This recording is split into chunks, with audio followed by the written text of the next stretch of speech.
Om Swastiastu pemirsa Bali TV dimanapun Anda berada. Kembali saya Winata, redaktur pelaksana harian Bali Pos, menjumpai Anda dalam Bali Pos Talk. Ya, masih dalam edisi kelompok media Bali Pos mempersembahkan anugerah Bali Brand kepada UKM dan pengusaha yang ada di Bali yang bisa menginspirasi atau memberikan inspirasi yang bagian dari upaya untuk kita bangkit dari pandemi, kemudian juga mempertahankan tradisi budaya yang kemudian ini cukup menginspirasi kita bersama. Nah, kali ini di Bali Brand kali ini saya akan mewawancarai Bapak Ide Bagus Adnyana, owner dari Tenun Ikat Putri Ayu yang ada di Belah Batu. Dan kita akan mengulas sedikit tentang bagaimana beliau ini cukup sangat konsisten untuk mempertahankan tenun di Bali dan juga dengan alat-alat mesin yang bukan mesin katakanlah gitu ya. Jadi ini luar biasa dan juga sudah bekerja sama dengan Christian Dior.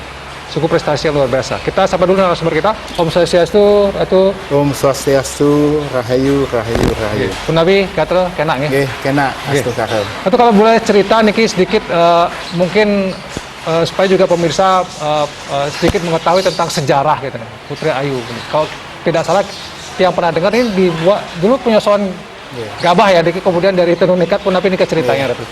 Ceritanya aktivitas saya pribadi yang atas nama Ide Bagus Adnyana tahun 80 sudah aktif menempati tempat ini bermula dari aktivitas penyosohan beras. Penyosohan beras berjalan 5 tahun kemudian peternakan ayam dan babi. Puncak dari awal pertenunan ini dimulai tahun 1991. Apa dan bagaimana alasannya? Ya tentu mengingat waktu itu ya kondisi lahan di Bali makin berkurang dan kami melihat potensi bahwa di lingkungan Gianyar ini penenun-penenun itu banyak dan memang khasnya daerah Gianyar mungkin waktu itu kami memprediksi ke depan memang menjadi kota seni, kota adat, kota budaya. Nah, itu yang menjadi latar belakang kami mengapa beralih ke seni tenun. Ya, di samping itu juga tentu ada latar belakang kecintaan, bakat tentang nilai-nilai seni. Nilai-nilai seni terutama tentang kain tenun ini ya? Ya, khususnya awal mula kami di tamat SMA, ya menyenangi seni lukis sebenarnya, menggambar. Tapi itu tidak terlanjut, tapi kami alih alih fungsi melanjutkan di akademis, yaitu masalahnya di masalah manajemen keuangan Akaba dulu ya. Akademi Perbankan. Ya tamat di Akaba dengan 3 tahun BSc, masih sarjana muda. Kami tergerak untuk melakukan aktivitas seni, khusus memilih seni tenun ini di Gianyar tempatnya memang.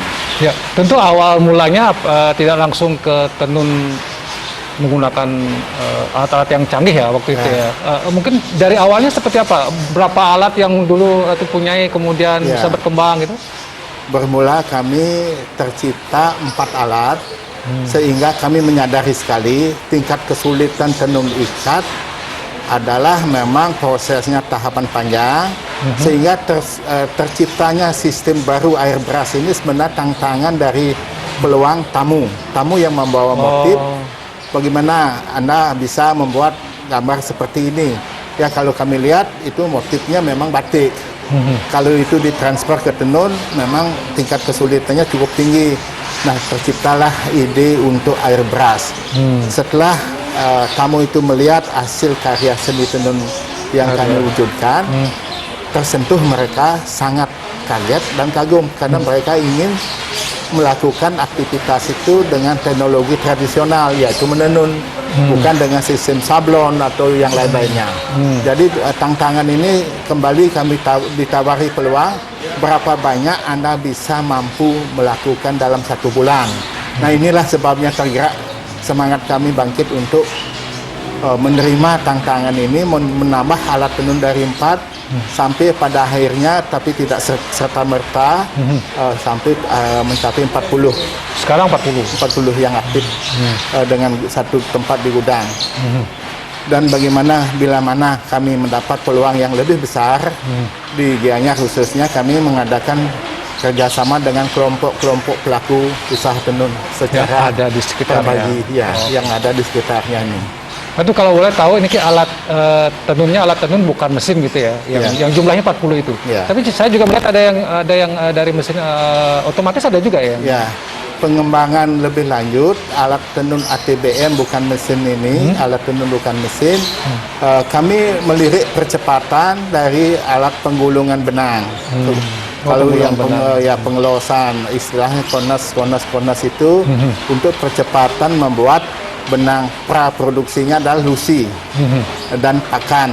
Nah, kemudian teknologi yang merangsang lebih jauh lagi adalah kain polos, yang mana itu memang mutlak akan lebih bagus kalau ditetal dengan alat mesin. Mesin ini alatnya sudah daluarsa sekali sebenarnya tahun sudah di Bandung di Besi Tuakan juga. Besi Tuakan, tapi di sini masih aktif ya? Kita upayakan untuk membuat kain bisa masih aktif. Nah, itu tahun mesinnya sudah di bawah tahun 50-an kayaknya mungkin. Kalau Putri Ayu sudah dari 91 sudah banyak menerima penghargaan, saya dengar ya, Ratu. Kalau mungkin ada beberapa penghargaan yang Ratu ingat apa saja yang sudah diberikan? Bermula dari suatu aktivitas tingkat kabupaten, adanya lomba-lomba desain, tingkat provinsi pun juga demikian, sampai ke tingkat nasional, adanya penghargaan dari gugus kendali mutu. Kita dibina oleh semua instansi yang terkait, perindustrian, perdagangan, koperasi dulu aktif sekali. Kita mematuhi, kemudian pelatihan pun kita tetap taati, dan pada puncak-puncaknya di sana membuka wawasan kita untuk mengembangkan inovasi, tidak terlena hanya batas tenun ATBM, tapi ada tingkatan yang lebih tinggi, alat tenunnya dobi dan jakak. Nah, disinilah puncak kami berkarya, karena kemampuan untuk pengembangan tinggal mengarah kepada motif dan desain. Jadi orang bagi calon pelaku di bidang bisnis tenun pemasaran, kami didatangi oleh dari pihak Jepang yang namanya buyer atau apa kan tidak jelas, tapi kalau jumlah banyak. Nah, sekarang Eropa juga sudah mulai menggunakan sebagai puncaknya kembali ke Dior, dijadikan fashion. Christian Dior ya. Christian Dior ya. Itu mulai tahun 2020. Gimana ceritanya nih Ratu sampai bisa Christian Dior ya? Christian Dior itu memang punya acara tahunan. Tiap tahun dia menggunakan kain-kain tradisional yang khususnya kami tahu di Nusantara ini. Mungkin di daerah lain juga dia menggali juga pertahanan cikal bakal dari teknologi modern, tapi kembali ke tradisional. Yang kami lihat dalam ceritanya adalah salah satu dari tahun 2000 kemarin ini, Bali menjadi ikon untuk dikenalkan di tingkat internasional dengan kain tenunnya, yang mana motif-motifnya itu mutlak 5 desain motifnya itu sudah dia kembangkan kembali di Bali. Nah, kemudian satu saran dari mereka, langsung staf atau panitia dari Dior ke sini, di samping dubesnya juga didampingi oleh Ibu Gubernur. Kita satu yang lainnya memberi saran ke depan, Pak Bagus, kita tidak lagi menggunakan warna kimia, tapi kembali ke warna alam. Nah, ini pesan ini yang saya tangkap, ingin untuk mengenalkan kita kembali ke lingkungan yang ramah, yaitu pewarna alam. Pewarna alam. Ya, bagi negara maju demikian arahnya. Oke, baik. Tapi sudah kerjasama dengan Christian Dior ini berlanjut, dan mungkin satu pertanyaan juga yang penting tentang regenerasi, Ratu. Mungkin ini penenunnya kan agak susah. Nah, bagaimana Ratu menyiasati ini kondisinya? Ya, di sini memang kenyataannya adanya demikian, karena tingkat kesulitan yang dituntut dalam proses menenun sebenarnya niat, kemauan, dan kemampuan. Ini kami menyikapinya ini untuk merangsang kembali, karena kami punya peluang untuk melayani. Tentu kami harus menjaga tenaga-tenaga yang produktif ini dan mengandung nilai seni, karena bagaimanapun juga yang penilaian untuk bisa mereka bertahan tentunya kelayakan standar dulu hidupnya. Ya, standar hidupnya, artinya pendapatannya gitu ya. Pendapatannya, upahnya lah kata begitu ya. Kalau kami bisa mendapat peluang yang lebih bagus, tentu kami mempunyai peluang pasar dan memilih tenaga-tenaga yang memang kami pertahankan.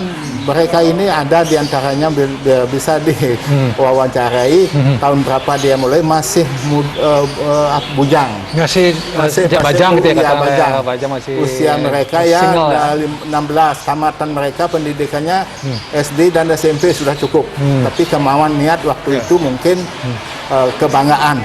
Ya. Kebanggaan orang bisa menenun dalam suatu keluarga tertentu, bangga. Misalnya dalam, itu dulu ya Ratu ya? Dulu ya. Dulu. Tapi kalau sekarang agak susah. Kalau sekarang bisa menenun menjadi gengsinya turun. Turun ya. Ya, karena juga pendapatannya, hasilnya juga, karena ini berkaitan juga dengan pasar, harga, dan karena ini ada gempuran juga dari luar ya. Dari luar. Nah, dari Jawa katakanlah. Dari Jawa katakanlah sebut. Ya kalau saya boleh bilang tidak mengklaim Japara itu produktivitasnya mengapa bisa demikian. Nah di sini tidak ada maksud membanding atau menyandingkan, tapi kenyataannya mereka menggunakan profesionalnya ada tenaga kerja laki-laki. Tenaga kerja laki-laki. Ketepatan dan kecepatannya, profesinya sudah sebagai pelaku penenun. Satu hari dapat 5 meter. Harga memang ongkos layak juga. Kalau 5 meter dikalikan 15, harian mereka 75. Begitu saat akhir ini. Kalau di sini kecepatan wanita 2 meter itu sudah maksimal, mencapai 2,5. Berarti itu kami harus rangsang kali 2 pendapatan mereka untuk bisa. Itu pun dianggap mungkin masih pas-pasan. Begitulah dengan tuntutan situasi. Kedua, faktor waktu. Waktu di Bali ya istilah niki, maaf tidak menyentuh. Bali banyak liburnya, karena banyak karyanya. Banyak liburnya, banyak ngayahnya gitu ya. Sosial adat budaya ini. Tapi di sini juga kami melihat suatu nilai keunggulan. Salah satu diantaranya dengan adanya peradaban yang diwariskan dengan menguatkan ajak Bali. Adat, budaya, seni, agama ini menjadi satu pilar yang kuat sekali. Sehingga di tengah-tengah 4 arah dan 5 tengah ini sebagai poros suku guru adalah pemerintah memang. Kalau betul pemerintah ingin ajakkan UKM Bali dengan seni dan peninggalan warisan yang adiluhung, saya kira selama tenun masih dibutuhkan dalam upacara mutlak masih akan tetap bertahan, masih akan bertahan bisa. Dalam seleksinya seleksi alam nih. Alam yang seleksi, yang pertumbuhan makin sedikit, kebutuhan ya bisa juga sedikit, tapi nanti akan mulai start kebutuhan yang sedikit dengan kualitas dan pengendalian mutu. Ya tuh, karena ini waktu kami di bagian akhir ini akan menyampaikan anugerah Bali Brand kepada Ratu. Niki akan disampaikan oleh atau diberikan oleh Bapak Dira Arsana selaku pemimpin redaksi harian Bali Pos. Niki akan disilakan. Kami dari kelompok media Bali Pos mengapresiasi komitmen Ratu melestarikan tenun ikat di Bali. Mudah-mudahan ini berkembang dan menjadi inspirasi bagi generasi Bali. Itu yang untuk semua Ratu. Ini menjadi gerakan baru untuk Bali bangkit ke depan. Terima kasih Pak Dira. Tuh niki sampun untuk kita mengakhiri juga Bali Pos Talk kali ini dengan adanya persembahan dari kelompok media Bali Pos berupa Bali Brand. Mudah-mudahan ini bisa menginspirasi kita bersama untuk bangkit ya, dan juga sekali lagi mempertahankan tradisi, karena kain tenun inilah peradaban yang seperti Ratu sampaikan memang harus tetap dipertahankan sebagai bagian dari ciri khas atau jati diri kita orang Bali. Demikian Bali Pos Talk kali ini, saya ucapkan terima kasih. Saya tutup dengan Parma Santi. Om Santi Santi Santi. Sampai jumpa.